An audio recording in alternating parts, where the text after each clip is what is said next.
Rule 1. Let's talk about this. Now, I call it Rule 1, your book won't. It'll just call it a simple rule. But for the sake of our class, I just call it Rule 1. If the absolute value of x is equal to a, where this a is a positive number, then, by this rule, x equals a or x equals negative a. There are two answers to this problem, a and negative a. An alternative notation that you may see is plus or minus a. So long as these two numbers end up being the same, you can write this. So for this one rule, you get two answers 98% of the time. Let's get used to it. Now, before we move on, I'm going to give you a big hint as to how to solve absolute value problems. It's a coming. Are you ready? The reason I'm bringing this up is because it seems to be like some top secret thing that teachers don't tell you about. So I'm going to give you the secret, the big hint to solve these. In order to solve an absolute value problem correctly, you need to get rid of everything outside of the absolute value first. Only then can you use the rules of absolute values. What is inside does not matter. The outside is what we need to focus on first. So clean up your yard, and whatever happens inside the house, I don't care. Clean up the yard first so code enforcement doesn't come in and give you a ticket. From experience here, just saying. So how does this rule work? Let me show you. I have the absolute value of d equals 7. Very nice. Notice that this is a positive number, which is what I was explaining in the definition, where this number here, a, is a positive number. If this is a positive number, and it's already been solved, there's nothing on the outside to do, then what I'm going to do is use the rule. And the rule says I'm going to split this into two parts. I'm going to get d is equal to a positive 7, or d is equal to a negative 7. So this is a very simple problem. I'm not going too fast. I will go a little slower, maybe, if that's what you think, on the next one. I get plus or minus 7, or in the book you may see it written as negative 7, 7. Sometimes books will write it like this with the curly brackets. This is a set of answers. And again, order doesn't matter as far as your numbers, whether it's 7, negative 7, or negative 7 and 7. I am okay with any of these. I would not use this one. This one's confusing to most students. Do this one, or this one. Let's look at this example. I have the absolute value of m plus 4 equals 13. Now, this is your home. The absolute value is your home. Whatever happens in it, don't really care how dirty it is. If I have a plus 4 on the outside, I need to get rid of anything outside of your home, clean it up before code enforcement gets there. So how do I do that? I'm going to subtract 4 on both sides. Because I'm going to the opposite side, I use the opposite sign. 4 minus 4 gives me 0.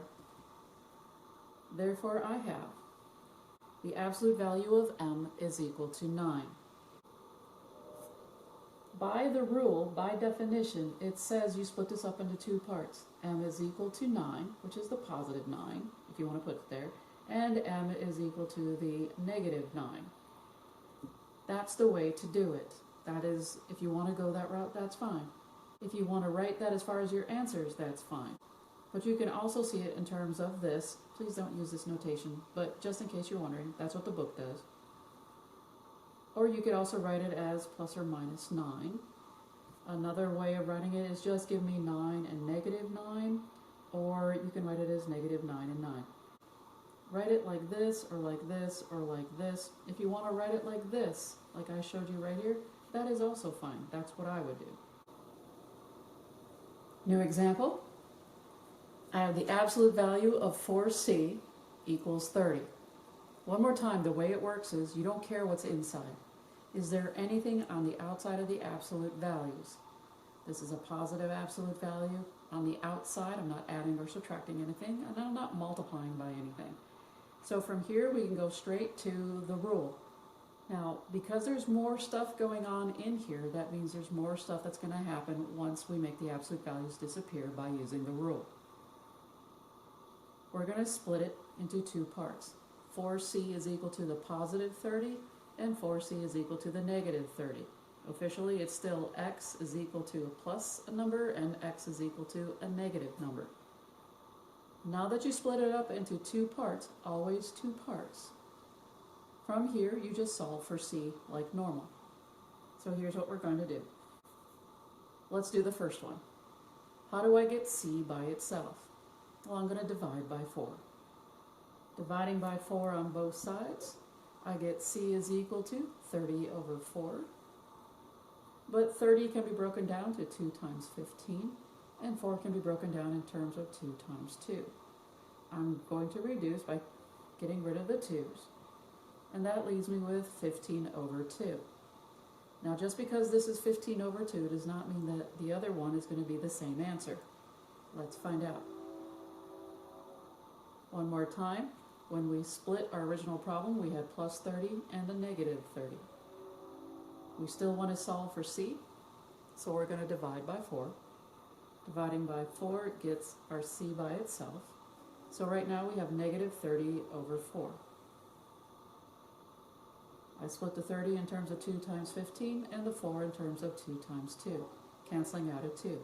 Whichever 2 you want to get rid of is up to you. Notice in here I canceled out the last one in the denominator, but in the first one I canceled out the first one. So long as I cancel out one from the top and one from the bottom, it doesn't matter which one I cancel out. I end up with 15 over 2, and it's negative. Now I can leave this as my answer, and this is perfectly fine. You would write c equals negative 15 over 2 and c equals 15 over 2. You could also write it as plus or minus 15 over 2, because I have the positive and the negative of the same number. Book may write it like this. Still hate this one. Whatever. What I want to show you are various ways books have their answers. They would have negative 15 over 2 and 15 over 2. You may see it as plus or minus 15 over 2. Some books may actually write it like this, where it's the negative and then the positive, because you're going from small to large in this set notation. Again, this is a set of answers. You could also see it written as plus or minus 15 over 2 in the curly brackets. So they condensed it from here to here, but still using curly brackets. Any of these is fine, so long as it's all there. But personally, I would not use those two. Use one of these. It's less confusing. Right, what happens if I have this? Now there's more stuff going on inside. That is fine, no big deal. There's nothing on the outside though so far.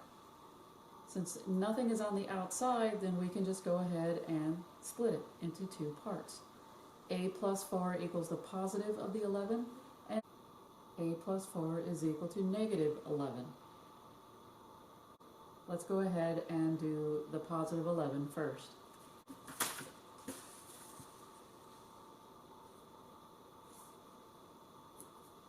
As you can tell, I'm going to get rid of this 4.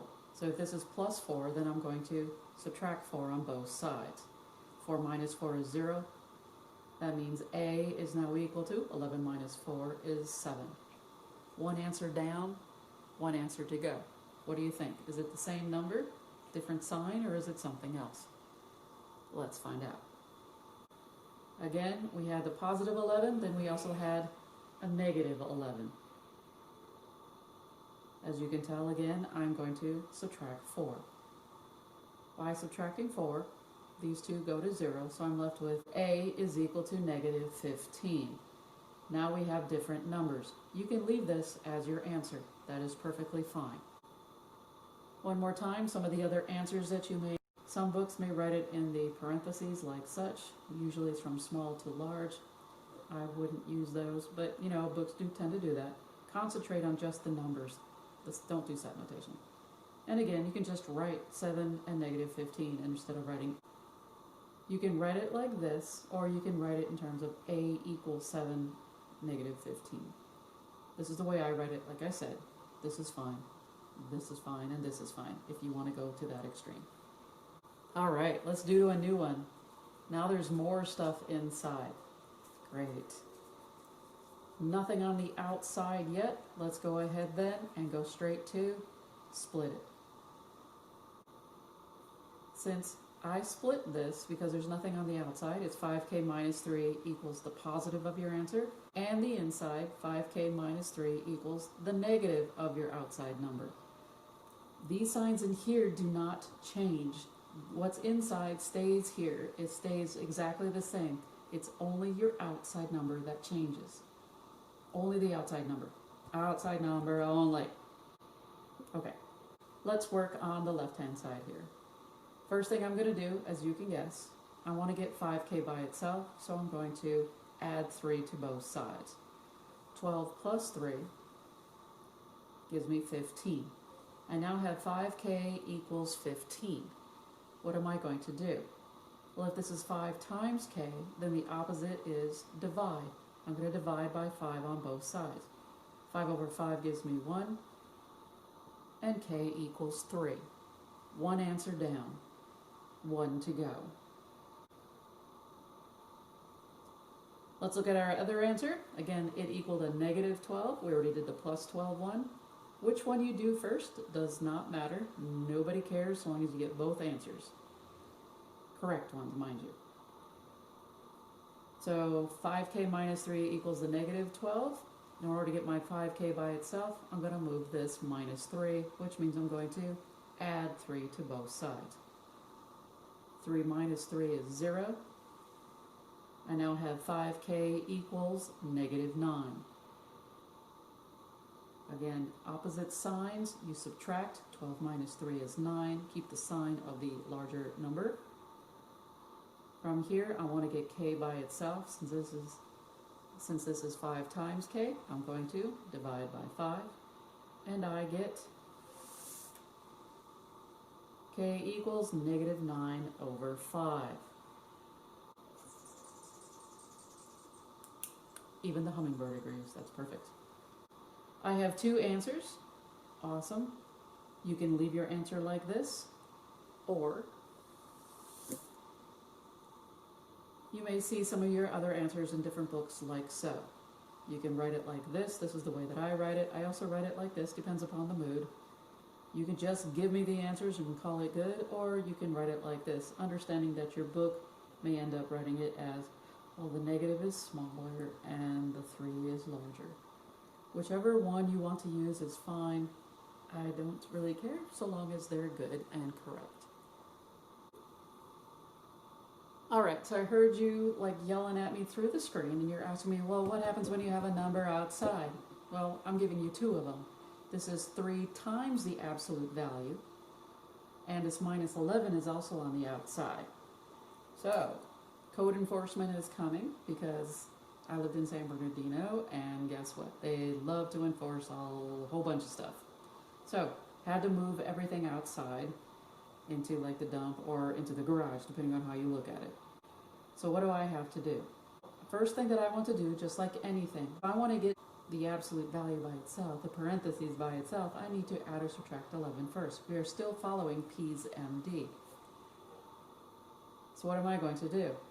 I'm going to add 11 to both sides. Negative 11 plus 11.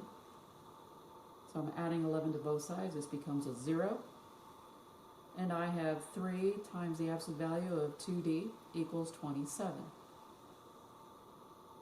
Now I've got to get rid of this 3 to get these absolute values by itself. I cannot distribute. That's not the way absolute values work. Since this is 3 times the absolute value, remember, we want to get the absolute value by itself. So think of this as a giant X. If I want to get 3 times x and I want to get x by itself, this 3 has to go away. So I'm going to divide by 3 on both sides. The absolute value of 2d is by itself, and it turns out 27 divided by 3 is 9. Cool, I normally don't do whole numbers. Awesome. Now that I have this, it is time to use the rule. There's no numbers outside anymore. I'm not adding or subtracting. I'm not multiplying. So I can use the rule which says to split this into a positive and a negative part. Let's do the positive part first. If this is 2d is equal to 9, how do I move the 2? Remember, it's 2 times d. I'm going to divide by 2. 2 divided by 2 gives me 1. And that gives me d is equal to 9 over 2. 1 down, 1 more to go. 2d is equal to negative 9. Same thing, what am I going to do? Divide by 2. Same reasons as before. And I get d is equal to negative 9 over 2. You can use those as your answer, or you can write them any multiple ways as far as your answer is concerned. Since they are both the same number but opposite signs, you can write it like this, which is the same thing as this, but without the d. You can write it as plus or minus. You can leave it in parentheses. You can do plus or minus that number in parentheses. You can write it like this. You're beginning to see, so long as I got the numbers there, who cares about the order or what the notation is. New example, I have the absolute value of x over 3 minus 5 equals 10. There is nothing on the outside anymore. I'm not adding or subtracting on the outside. Let's look at this. If I cover, wrong finger. If I cover it up, there is nothing on the outside. This is the absolute value all by itself. So I can use the rule straight away. And the rule is to split it. And that's what I did. So I split it into the positive and the negative of 10. You know the drill. Let's do this side first. I want x over 3 by itself, so I'm adding 5 to both sides. 5 and minus 5 gives me 0. I've got x over 3 equals 15 over 1. Remember, if 1's a fraction, I'm making everybody a fraction. How do I get x by itself? Remember, this is 1x over 3. If I want to get rid of this 3, I'm going to have to multiply by 3 on both sides, 3 over 1. It's always a nice fail-safe. Multiplying by 3 over 1, this denominator goes away. 3 over 3 now becomes 1, and I have x all by itself. 15 times 3. Since both of them are over 1, I just do 15 times 3, and that gives me 45. X is 45. Let's do the other side. I have x over 3. I want to get rid of anything not attached to the x right now, which is a minus 5, so that means I'm going to add 5 to both sides. Negative 5 plus 5 is 0, so I'm left with x over 3 equals a negative 5. Awesome. I now want to get x by itself, so this 3 has to move. And how do I do that? There's a hint for you right here. I'm going to multiply both sides by 3 over 1. This 3 gets rid of that 3, and we are left with x is equal to, this is a negative 5 times 3. Since the denominators are 1, ignore it. We have a negative 15. I have two answers, completely different. Awesome. You can write it as this answer, or you can write it as any one of these, however you want to do it. Again, not a fan, but again, some books will also write it as the negative 15 and the 45 because it goes from small to large. I think your book does this. I don't remember, but just don't put the curly brackets in there. Who cares? You can see that I just love it so much. But if your book does it that way and that's the way your teacher wants it, which I don't, but if your teacher wants it that way, then fine. But any one of those is fine. Let's keep going. What if I gave you this? Oh my. There's no number on the outside, so we can go ahead and go straight to, we can split it. Notice that since this is a fraction, I made this one a fraction, and also this side a fraction. Well, again, the way this rule works is one is a positive and the other one's a negative. Whichever one you want to do first is up to you. I'm going to go ahead and do this side. I slowly want to get 4x by itself. I know how much you love denominators, so what are we going to do? We're going to multiply both sides by 7, the denominator that we want to get rid of, so we can get rid of it. Multiply both sides by 7, they cancel out on this side, and over here, since the denominators are 1, we can ignore the denominator since 1 times 1 is 1. and we get 2 minus 4x equals 28. Perfect. No denominator. Now what we want to do is get this minus 4x by itself. And notice that this 2 has to move. So to move it to the other side, I'm going to use the other sign, which is minus 2. 2 minus 2 is 0. So this will go away. And now I have minus 4x equals 26. I have a negative 4x. Since this is negative 4 times x, what am I going to do? The opposite of times is to divide. If I get rid of this negative 4, I'm getting rid of that negative 4, because negative 4 over negative 4 is 1. I then have on this left-hand side, x is equal to, well, 26 is 13 times 2.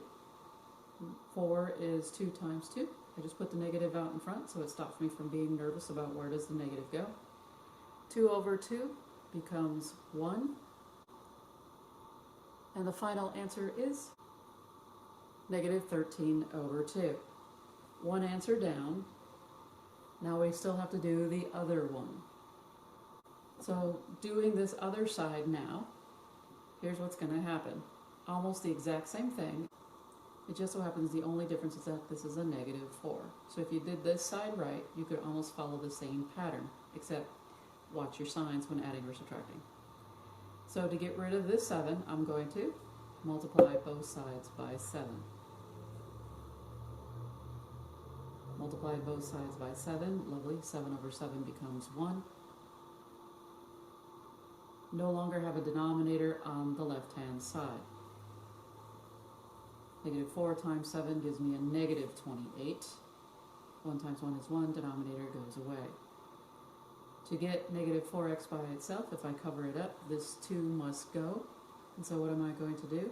If that's a positive 2, use the opposite sign. I'm going to subtract 2 on both sides. Negative 28 minus 2. If they're both the same sign, ignore the sign and add them, so that's 30. And then since they're both negative, keep the sign. This is going to be a negative 30 on this problem.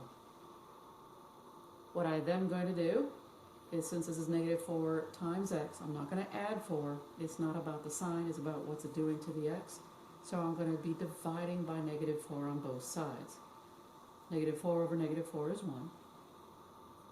And also, here's something really interesting. I have a negative over a negative.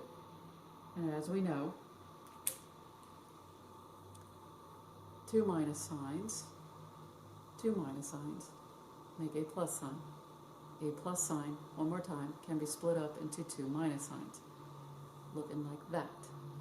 Whether it's division, or you got minus a negative in subtracting, or even when you're multiplying, a negative times a negative is a plus sign. Dividing, so when you divide, you got a negative divided by a negative is still a plus sign. So what we have here is, now my answer on this side is positive. X is equal to, split 30 into 15 times 2 and 2 times 4. You could have easily have done 6 times 5 and break the 6 down even further, in case you were wondering. From here, I'm going to simplify. And I have 15 over 2 as another answer. You can leave that as your answer, or you have a plethora of other answers to write down in case your book does it differently. All right, last example. Let's try this. There is a lot going on here. I have a negative multiplying against the absolute value. I'm adding 12 on the outside, and that equals a negative 30. All right. Before we jump to any conclusions, you need to get the absolute value first before you can do any type of assumptions. So let's begin. The easiest thing to do right now to get my absolute value by itself, which is this entire glop, is to get rid of this 12. Opposite of a positive 12 is to subtract 12. So I'm going to subtract 12 on both sides. 12 minus 12 gives me 0. And I have a negative 1, that's really what this minus sign is saying here, times the absolute value of 2b plus 7 equals a negative 42. same sign, add them, keep the sign. There is a negative in front of this absolute value. This absolute value, before you use any rule, has to be positive. That means I need to get rid of this -1. This is -1 times the absolute value. The opposite of times is to divide. I'm going to divide by a -1.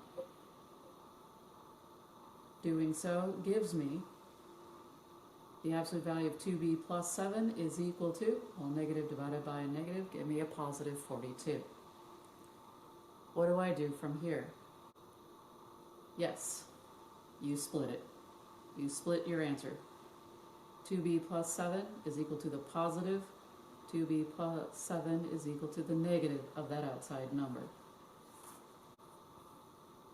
First thing that I'm going to do, I want 2b by itself.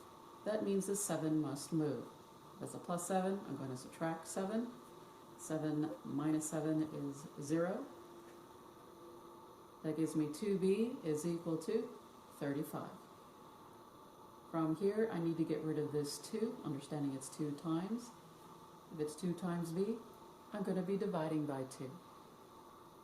2 divided by 2 is 1, and I'm left with b is equal to 35 over 2. Leave it like that, that's fine. On the right-hand side, one more time, we had 2b plus 7 is equal to the negative of 42. I want 2b by itself. Let's get rid of that. And I've got a positive 7 here. One more time. Opposite of positive 7 to move it is a negative 7. 7 minus 7 is 0. That gives me 2b. Oops, is not an implied symbol. 2b is equal to negative 49. They're both negative. Add them, keep the sign. Opposite of times is to divide, so I'm going to divide both sides by 2. And I get b is equal to negative 49 over 2. We have our answers. One way to see it. Other ways to see your answer, one more time, is right here. Last problem. Hasta la pasta. I'll see you on the flip side.